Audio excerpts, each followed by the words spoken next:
The Romans first developed the square mile now known as the city. They built a bridge and an impressive wall.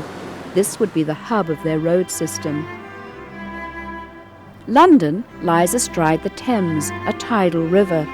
Here an easily defended port could be established far from the dangers of the English Channel. Today, a cruise down the Thames gives you a sense of the city that was once capital of the world's greatest empire. One of the boat stops along the river is at Charing Cross, near Cleopatra's Needle, an obelisk carved in Egypt 3,500 years ago. It was given to the British people in 1819. That and much more you will learn from the tour boat commentary. The City of London is the smallest capital city in the world. It measures an area of only 1 square mile. When we leave London... The dome of Christopher Wren's masterpiece, St Paul's Cathedral, commands the skyline.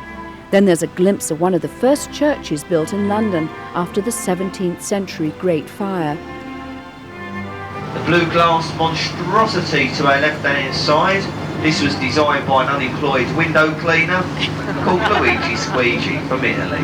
It's the headquarters of Shanghai Hong Kong Bank. The sandy-coloured building is the old Billingsgate Fish Market. Been a fish market on that site for over 900 years. It's now moved further downriver. Very famous for its fresh fish and also for the porter's foul language. On the south bank of the Thames, Shakespeare's Globe Theatre has been rebuilt on the original Elizabethan site. Under that railway span is the Vinopolis Wine Museum.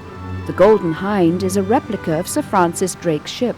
4 centuries later came HMS Belfast. Starting the cruise near Westminster, you'll pass 10 bridges, including the Millennium Bridge and the Jewel of the Thames, the magnificent Tower Bridge built in 1894.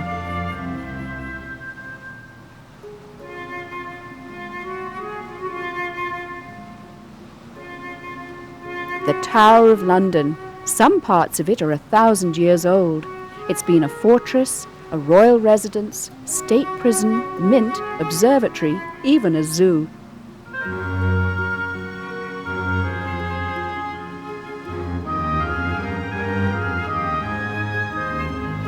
Decades after the Second World War, London's shattered docklands have been reborn.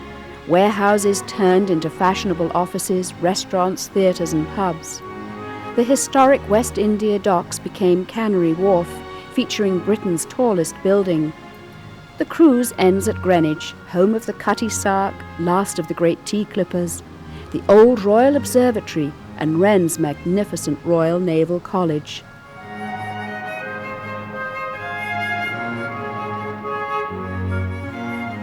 That wine museum near the Globe Theatre would be a fine way to uncork your mind and indulge your senses.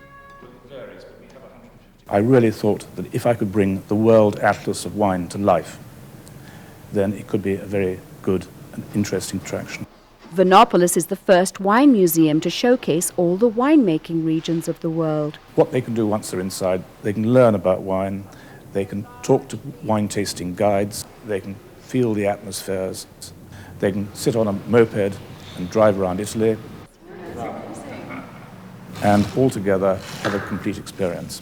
And again, what we're doing is just bringing air through the wine. And that just opens it up a little bit more on the palate. And because you're bringing air through it, you bring a bit more of that flavour to the back of the laser. And amidst the wine, an art gallery. We have a special art gallery which is dedicated to the collection of Donald Hess, which I believe is probably the largest private collection of modern art in the world. The museum's home is a story in itself. The building was built to support a railway back in the 1860s, and where we're very lucky is the fact that as it's adjacent to a bridge, the arches are much higher than in other railway arches. Bankside, the south side of the Thames, has had a shot in the arm with the modern Tate Gallery. And next door, Shakespeare's Globe Theatre. For more information, visit our website on topoftheworld.net.